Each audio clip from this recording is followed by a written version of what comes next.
দেখুন, অল্প পুঁজির ব্যবসা হচ্ছে সবচেয়ে স্মার্ট আইডিয়া ব্যবসা শুরু করার ক্ষেত্রে। কিন্তু সবচেয়ে বড় সমস্যা কি জানেন? যাদের কাছে অল্প পুঁজি রয়েছে তারা থাকে রিস্কে। মানে তারা যদি তাদের বিজনেসে কোনো প্রকার সমস্যা করে ফেলে, মানে না বুঝে কোনো একটা জায়গায় একটা ঝামেলা করে ফেললেই বিজনেসের লস, তাদের কাছে তো টাকা থাকে না, তারা নতুন করে বিজনেসটাকে রানও করতে পারে না। আর ঠিক এই কারণটাতেই আমাদের দেশগুলোতে দেখবেন 100টা বিজনেস শুরু হলে তার মধ্যে 90টা বিজনেসই পরবর্তীতে আর থাকে না। এখন আপনার কাছে যেহেতু বাজেট অল্প, আপনার কাছে হয়তো বা 50,000, 1 লাখ বা 2 লাখ টাকা রয়েছে বা 5 লাখ টাকা রয়েছে, আপনার কাছে বাজেট সীমিত, আপনি বিজনেসে কোথাও যদি ভুল করে ফেলেন আপনি শেষ। সো সবার প্রথম আপনাকে যেই জিনিসটি জানতে হবে সেটি হচ্ছে মানুষ বিজনেসে আসলে কোন কোন জায়গায় ভুল করে। ভুল তো অনেক জায়গায় করে, কিন্তু 3টা জায়গার কথা এখন আমি আপনাদেরকে বলবো। এই 3টা জায়গার একটা ভুলও যদি করেন তাহলে আপনার বিজনেস সেখানেই শেষ। সবার প্রথম যেটি খেয়াল রাখতে হবে সেটি হচ্ছে সঠিক পরিকল্পনা। মানে আপনি আপনার বিজনেস শুরুর আগে সঠিক একটা প্ল্যান নিয়ে নামবেন। দ্বিতীয়টি হচ্ছে বাজেটের বুদ্ধিমত্তা। দেখবেন প্রায় সবাই বিজনেস শুরু করার শুরুতেই সব টাকা শেষ করে ফেলে, তার কাছে যত টাকা আছে সব টাকা শেষ করে ফেলে বিজনেস সেটআপেই। কিন্তু এভাবে করে তো বিজনেস হয় না। এভাবে করে বিজনেসটা সেখান থেকে শুরু হতে পারে, কিন্তু 1 মাস 2 মাস 3 মাস আপনার বিজনেস যখন চলতে থাকবে তখন যে আপনি কত সমস্যায় পড়বেন, ন্যাচারালি অনেক সমস্যায় পড়বেন, তখন সেগুলোকে ট্যাকেল দিতে পারবেন না, কারণ আপনার কাছে টাকা নেই। আর বেশিরভাগ বিজনেসম্যানরা তো এটি জানেই না সামনের দিনগুলোতে যে সে অনেক ধরনের প্রবলেম ফেস করবে, সেখানে তার টাকার দরকার পড়বে। সো এই কারণটাতেও বিজনেস লস হয়। এরপর নাম্বার 3 যেটি খেয়াল রাখতে হবে সেটি হচ্ছে কার্যকরী কৌশল। মানে আপনি যখন আপনার বিজনেসটি সম্পূর্ণ সেট আপ করে ফেলবেন, এরপর আপনার বিজনেসটি কিভাবে করে রান করবে, কিভাবে করে আপনি বিজনেসটিকে দিনে দিনে এগিয়ে নিয়ে যাবেন, এই জিনিসগুলো কারো পূর্ব পরিকল্পনা থাকে না। আর ছোট বিজনেসের ক্ষেত্রে তো পুরোই থাকে না। এখন আপনিই বলুন, এই 3টার একটা ভুলও যদি কেউ করে তাহলে তার বিজনেস থাকবে? আর 90% মানুষ এই 3টা ভুলের একটা করে না? অবশ্যই করে। আপনি একটু চিন্তা করে দেখেন, এই 3টা ভুলের একটা ভুল মানুষ করেই। এখন এই মুহূর্তে ভিডিওটা একটু পজ করে আপনি একটু চিন্তা করেন তো, আপনি যদি বিজনেস দেন তাহলে এই 3টা জিনিস কি আপনার ক্লিয়ার করা আছে? যদি থাকে তাহলে বিজনেস শুরু করতে পারবেন, যদি না করা থাকে তাহলে বিজনেস হবে না। যাই হোক, এরপর আপনাকে নতুন বিজনেস অল্প টাকায় দিতে হলে 6টা জিনিস খেয়াল রাখতে হবে, এবং এগুলো স্টেপ বাই স্টেপ আপনি খেয়াল করবেন। খেয়াল করার পর আপনি যদি দেখেন না আপনার বিজনেস করা সম্ভব, আপনার যেই বাজেট রয়েছে এই বাজেটেই সেই বিজনেস করা সম্ভব, তাহলেই আপনি বিজনেসটি করবেন। সবার প্রথম কাজ যেটি করবেন সেটি হচ্ছে স্মার্ট একটা বিজনেস আইডিয়া খুঁজে বের করুন। দেখুন, আপনি যখন শহরে বের হন, আপনার সিটিতে বের হন, তখন হাজারো বিজনেস রয়েছে, সব বিজনেসই মানুষ ভালো করছে, কিন্তু আপনার জন্য সব বিজনেস না।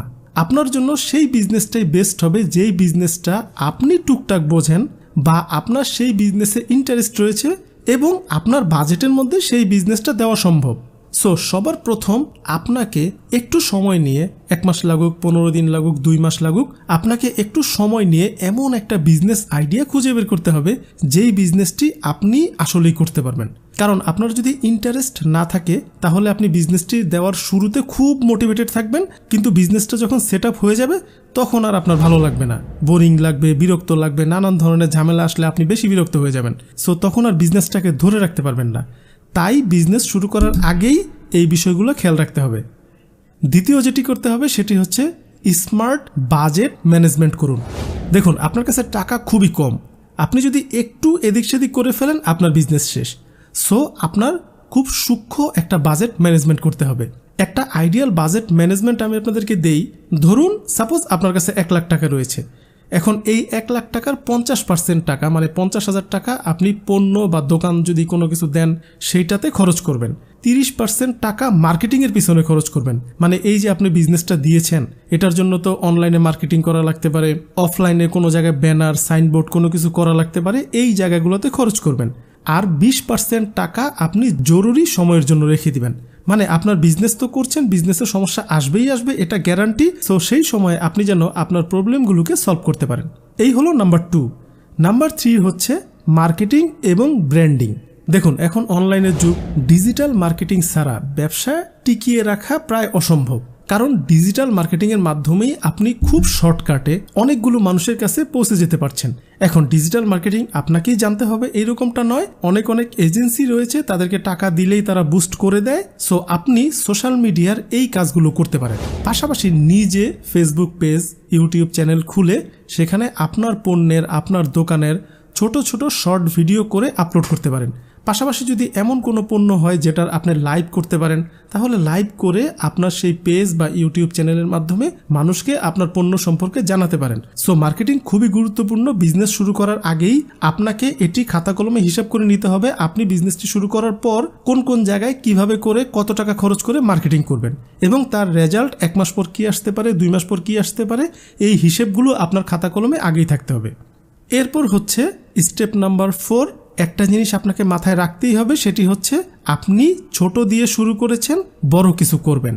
বেশিরভাগ মানুষ ছোট একটা বিজনেস দেয়, সেখানেই পড়ে থাকে, না কোনো আপডেট, না কোনো নিজের চিন্তা ভাবনা, কোনো কিছুই আর আগায় না, সে সেখানেই হাবুডুবু খেতে থাকে। এটা করা যাবে না।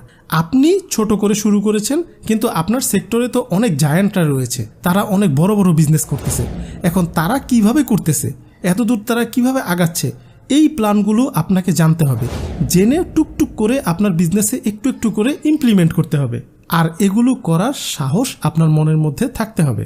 স্টেপ 4 ক্লিয়ার হলে এরপর স্টেপ 5, নেতিবাচক মানুষ থেকে দূরে থাকতে হবে। দেখবেন আমাদের দেশগুলোতে আপনি যখন নতুন একটা কিছু শুরু করবেন, তখনই আপনার আশেপাশে অনেক মানুষ চলে আসবে আপনাকে, আরে তুমি পারবা না, তোমাকে দিয়ে হবে না, এরকম বিজনেস কতজন করেছে, হয়ই নাই, এই বিজনেসে লাভ হয় না, আরে ভাই এগুলো হয় নাকি, এইরকম হাজারো মানুষ আপনাকে নেতিবাচক কথা বলবে। কিন্তু আপনি সবসময় মাথার মধ্যে একটা জিনিস রাখবেন, সেটা হচ্ছে এই বিজনেসটা তো কেউ না কেউ আপনার শহরে, আপনার দেশে করছে, সে তো ভালো করছে, তার মানে অপশন তো রয়েছে। মানুষ কি বলল এতে আপনার কিছু যায় আসে না। আপনি বিজনেসটাকে ভালোবাসেন কিনা এবং আপনার পণ্যের চাহিদা বাজারে রয়েছে কিনা, ব্যাস এই দুইটা জিনিস যদি ক্লিয়ার থাকে, কে কি বললো না বললো আপনার তাতে কিছু যায় আসে না। এই বিষয়টা মাথার মধ্যে ফিক্স রাখতে হবে। নেতিবাচক মানুষের সাথে থাকা যাবেই না। চেষ্টা করতে হবে পজিটিভ মানুষদের সাথে থাকতে। তারা আপনাকে সাহস দিবে, ভরসা দিবে, আইডিয়া দিবে। পাশাপাশি অনলাইনে আপনি আপনার রিলেটেড বা যারা ভালো করছে বিজনেসে, তাদেরকে ফলো করবেন, যে করেই হোক ফলো করবেন, তাদের কাছ থেকে আইডিয়া পাবেন। এগুলো আপনার ব্রেনে মোটিভেশন হিসেবে কাজ করবে। এই ধরনের ভিডিও তো দেখবেনই, এতে করে অনেক আইডিয়া পাবেন। সো এই জিনিসগুলো খেয়াল রাখতে হবে, নেতিবাচক মানুষের কাছে যাওয়া যাবেই না। এরপর স্টেপ নাম্বার 6, আর এটি খুবই গুরুত্বপূর্ণ, এটি আপনার বিজনেসকে বাড়াবে, সেটি হচ্ছে প্রচুর শিখতে হবে। দেখুন, একটা বিজনেস যেই ব্যক্তি শুরু করুক, সেই ব্যক্তি কিন্তু বিজনেসের সবকিছু জানে না। একটা মানুষ একটা বিজনেস 8 থেকে 10 বছর বা মিনিমাম 5 বছর যখন করে যায়, তখন সে সেই বিজনেসের অনেকটা অংশ জানে। কিন্তু নতুন যে শুরু করে সে জানে না, এটা মোটামুটি শিওর। আপনিও জানবেন না, এটাই স্বাভাবিক। সো আপনাকে প্রচুর জানতে হবে আপনার বিজনেস সম্পর্কে। আপনি যখন প্রচুর জানতে থাকবেন, তখন দেখবেন আগামী 5 বছর বা 10 বছর সময় লাগিয়ে আপনি যেই পরিমাণ জানতেন আপনার বিজনেস সম্পর্কে, সেগুলো আপনি 1 বছরের মধ্যেই জেনে যাবেন। আর যখন 1 বছরের মধ্যেই জেনে যাবেন, তখন আপনার বিজনেসটা 10 বছরের জায়গায় 1 বছরের মধ্যে ওই পরিমাণ আগাবে। কারণ আপনি যত জানবেন তত ভুল কম করবেন। আপনি যত জানবেন তত নতুন নতুন প্ল্যানিং স্ট্র্যাটেজি তৈরি করবেন আপনার পণ্য বিক্রি করার ক্ষেত্রে। আপনি যত পরিমাণ জানবেন তত পরিমাণ আপনি ব্রেনের দিক থেকে মেন্টালি স্ট্রং থাকবেন, আপনাকে কেউ হারাতে পারবে না। তো এখন কথা হচ্ছিল সবার শেষ স্টেপ, সেটি হচ্ছে প্রচুর পরিমাণ শিখতে হবে। সো এই হচ্ছে ভিডিও। আমি এই ধরনের ভিডিও আপলোড করে থাকি আমার চ্যানেলে, বিজনেস নিয়ে, মানি নিয়ে, মোটিভেশন টাইপের ভিডিও আপলোড করে থাকি। আপনাদের যদি এই ধরনের ভিডিও প্রয়োজনীয় বলে মনে হয়, আমার চ্যানেলটাকে সাবস্ক্রাইব করতে ভুলবেন না। এখন সবার শেষে 2টা কথা, প্লিজ ভিডিওটি যদি উপকারী বলে মনে হয় তাহলে একটা লাইক করতে ভুলবেন না। আর অবশ্যই একটু কষ্ট করে ভিডিওটি আপনারা আপনাদের কাছের মানুষদের সাথে শেয়ার করে দিবেন, কারণ আপনার একটি শেয়ার কারো না কারো অনেক উপকারে চলে আসতে পারে।